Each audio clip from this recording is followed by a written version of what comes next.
What's up and welcome. This season might go well. It might not, but it feels great to get one of those wins finally. I got to tell you, I was on the edge of my seat all day. I was pissed off for most of it, but I got to hand it to the Birds. They finished it out. Big, big closeout late. Or a big fumble return for a touchdown. Might have been a bad call, but you know what? We get some of those sometimes. Feels good to go on the road and get a call, get a big win, and really kind of get through it. Wasn't easy. I'll break it down for you. This is the Eagles Epilogue, the post-game show that I'm going to do every week here on my personal YouTube channel, breaking down the Birds, breaking down the game in general, and discussing the highs and lows, discussing the good things, the bad things, everything Eagles.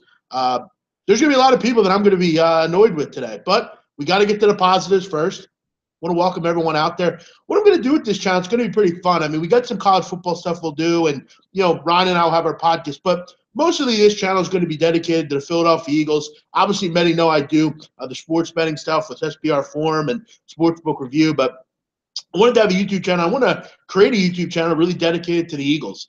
I'm going to be down at the link doing some work with interviewing fans, good and bad days, whether they're good or bad.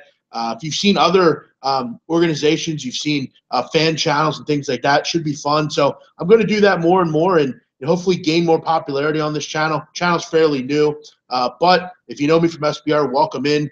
Feel free to comment. This is an Eagles show, but feel free to discuss anything you want. FIFA Maniac, what's up, man? No, again, this is just an Eagles show. This isn't really a game breakdown of other teams. But listen, quickly, I do like Green Bay in that game.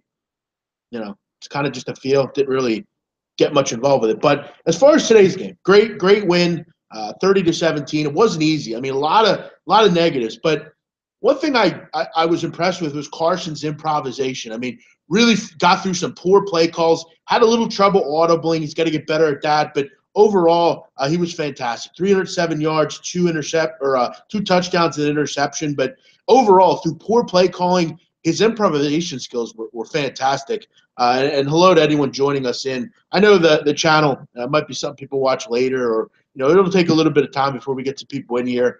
It is a new channel, but overall, my big takeaway from the Eagles are, and I don't mean to be negative, but there's a lot of negatives here that I have to discuss. And yes, we're happy for the win, but let's get to the bad things. Actually, you know what? We'll start good. Carson was great. His improv was fantastic. Nelson Aguilar had a great game. Nice to see him come out and kind of put the demons of last season behind him. Had a great game. Did some good things. Kind of was a focal point of the offense. Other than a missed extra point, which he needs to get better at, Caleb Sturgis really kind of took advantage of some big field goal spots and was able to convert on those. And the defense overall was very good. I mean, a couple of poor mistakes to extend drives, but overall, I was really impressed with what I saw from the defense.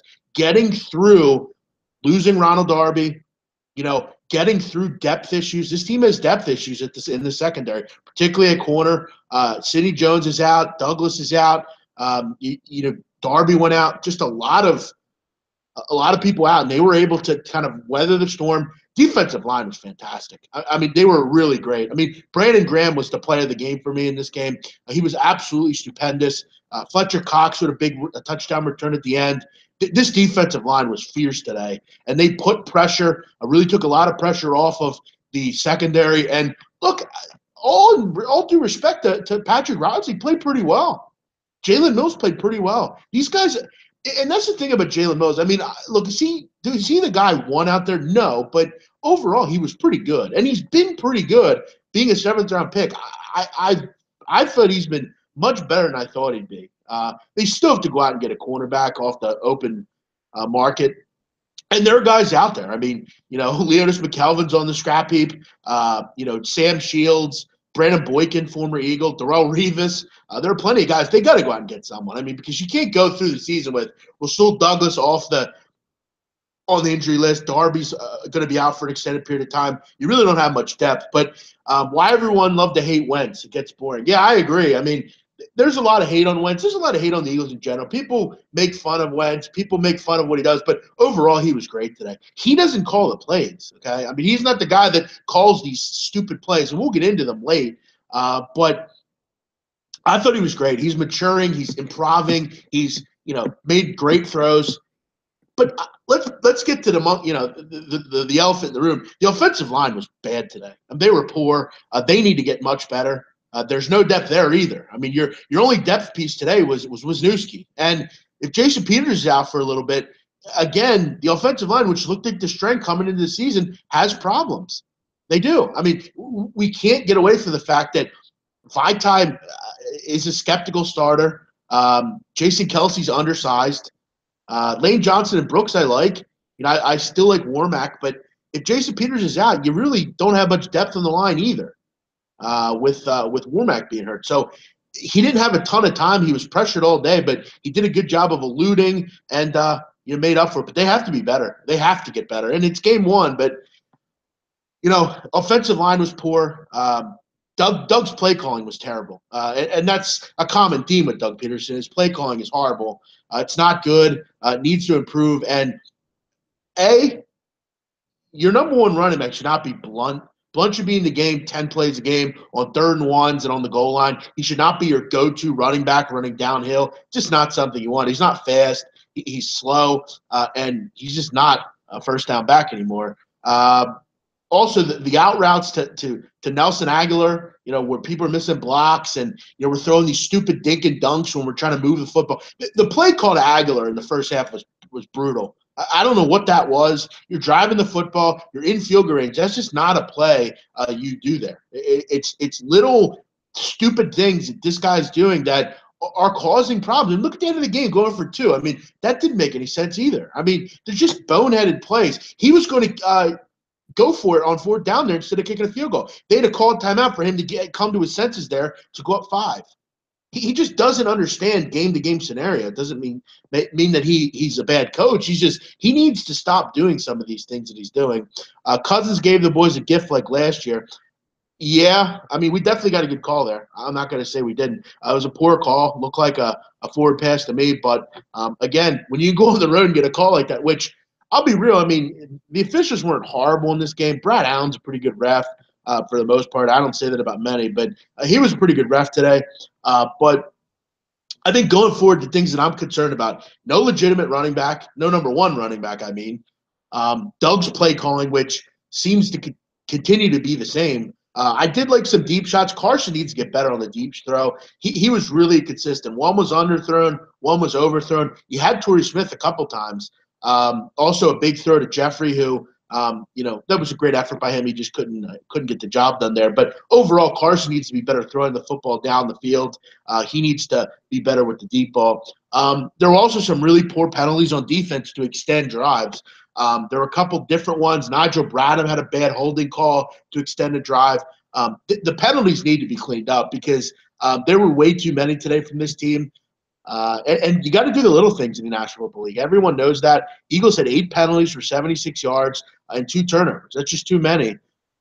This game could have went a whole lot different if you don't commit so many penalties and you cut down on the turnover. It's just the little things that you have to do as an organization to continue and be consistent winning football games. It's a big win. Hey, enjoy the win, man. That's what Andy Reid used to say. Hey, enjoy the win, man. And we will. But there were some daunting problems that came up early on with this team. And this is a lot more subdued than I thought this would be. I thought this would be a typical down, up 5 with a minute and a half to go. They march down the field, have a chance to win.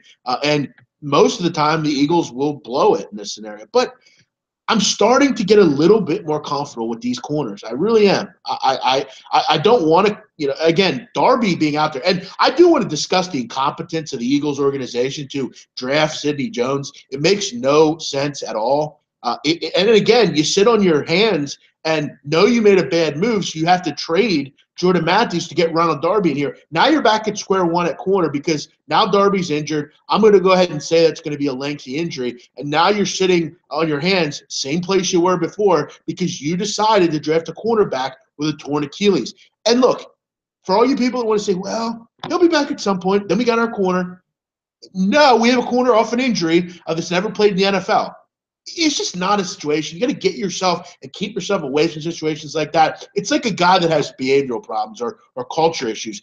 Just look elsewhere. There are better options. You could have drafted a corner that was healthy and not with a torn Achilles on a team you know needs a corner. It makes no sense. It's one of the stupidest draft picks I've ever seen by this team.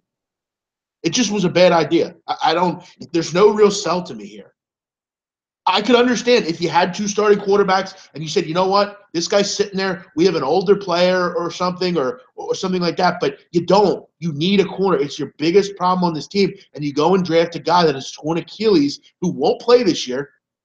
And when you get him back, who knows if he'll ever be the same player again? It really should be used as one of the dumbest picks I've ever seen. I just can't co-sign it. And again, it really might hurt the Eagles because now you had to trade someone away to get a guy who I liked in the preseason, but now he's hurt. So now where you at? You're right back at square one. Um, you know, the play calling, though, has to continue to be talked about with Doug Peterson. It's just the same old mental lapses. And I know it's the first game, and I really don't want to be the guy that just badmouthed the Eagles all game. Look, they were very good today, but there were a lot of little things they did that really hurt them. I mean, the penalties and the bad play calling. And Doug Peterson was under the microscope last week by Mike Florio saying he's the most qualified, the least most qualified coach in the league. And there are other least qualified guys, but let's be real. I mean, Doug Peterson was not the Eagles' first choice. We have to remember that. But I guess he's learning on the fly. It's nice to see him snap a 5-game losing streak to Washington, but overall, there are things that they need to work on. They will. But I'm concerned that, and we have to also point out, this is something that really goes by the wayside, but Torrey Smith, I mean, 1 catch. Alshon Jeffrey's 3 catches, and most of them were in the fourth quarter. He wasn't really a factor. Nelson Aguilar had a great game. Same with Zach Ertz. Nice to see Zach Ertz, who normally is very good against the Redskins. Big game, 8 catches, 93 yards. Aguilar did have that big touchdown as well. But the big stories going forward, the pluses were the defensive line, Ertz's emergence, Carson's improvisation. I mean, Carson was really impressive today. I mean, let's be real. The interception that went back for a touchdown, it was tipped. I don't hate it. It wasn't a great throw, but he's got to be better. He was under pressure all day. He still threw for 307 yards and 2 touchdowns. He's going to be totally fine. But going forward, I think there's a lot more negatives than positives with this team. You have no clear running back. Your coach has no idea what he's doing when he's calling plays. 3, penalties have consistently been a problem for this team, but luckily they're things to be cleaned up for the most part. You got to go out and get some kind of corner. I don't know that what you have right now with this team is good enough. I mean, they might be a bandage for a game or two, but you really can't go into the NFC schedule with Dez Bryant, Odell Beckham, Terrell Pryor again, some of these guys again. You really can't go into these games with these guys as your corners. I mean, they've been very good and favorable, and they're great backups, but I just don't know that I want them out there week after week, though Jalen Mills has improved. I just think you need a little bit of a bandage there. But we'll see with Darby. Maybe it just looked a lot worse than it really was, but overall it is concerning. If you're out there listening, welcome. If you're new, welcome. This is the Eagles Epilogue, a post-game show by me, an unfiltered version of Eagles Epilogue with me, the Big Metal Campus. But yeah, overall it was impressive. And today I probably will dip in a little bit to the rest of the league just because it is only week 1. And I'm usually going to have a guest going forward. Ryan will join me for most of my shows, my best friend, big Eagle fan as well. And like I said, most home games I'm going to try to get down to the link and do some interviews after the game, maybe out in the parking lot and things like that. We want to get this to kind of where Arsenal TV is, if anyone's ever seen that. Really an unfiltered fan perspective of this team. We're not going to give you the same old crap with the media that just says everything they want to say, all that kind of thing. We're going to be raw and unfiltered, and that's what I do. Yeah, Mark, I'm definitely going to do that.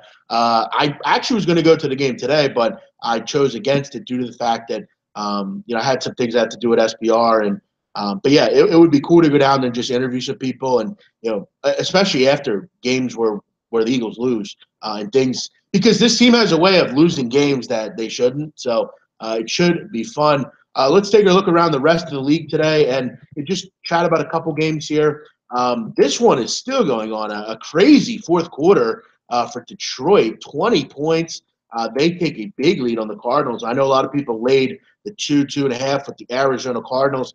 Again, Carson Palmer, the big problem with this guy has been interceptions, and that's been a problem today.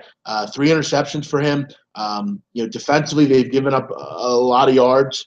And if you have Arizona laying the points today, you're a big loser here. A big fourth quarter from Detroit at home to get a big home win. Impressive stuff. Rest of the 1 o'clock games. And also, if you're out there, a couple guys out there watching us now, and again, I know the channel's fairly new. It's the first time I've ever done a live show on here. Hopefully, for anyone that's not out there, you watch us in SBR. Donnie and I will be live at 7:30, getting you ready for the big game tonight between Dallas and New York. We'll break down kind of what happened in the league. But a couple other scores. Houston with a brutal game today. For all those people out there, including myself, I liked Houston a lot today.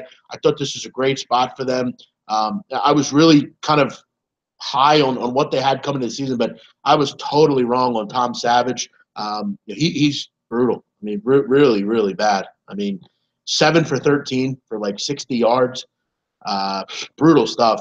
Deshaun Watson came in and had a touchdown, but he wasn't good either. Offensive line had some problems in this game, and got to give it to Jacksonville. Impressive stuff. Blake Bortles really didn't do much. I mean, he had like 100 yards, but their rushing attack was impressive today. 155 yards on the ground. Really kind of did some good things. Were favorable on some penalties, turnovers. 4 by Houston. Impressive game today for Jacksonville. They crush the Texans. Texans were 5-point favorites at home today. A lot of people used, including myself, the angle of Houston being really mentally prepared for this game. They weren't. Tough game for the backers of Houston. Pittsburgh gets the job done. They don't cover, though. This is a big public favorite today.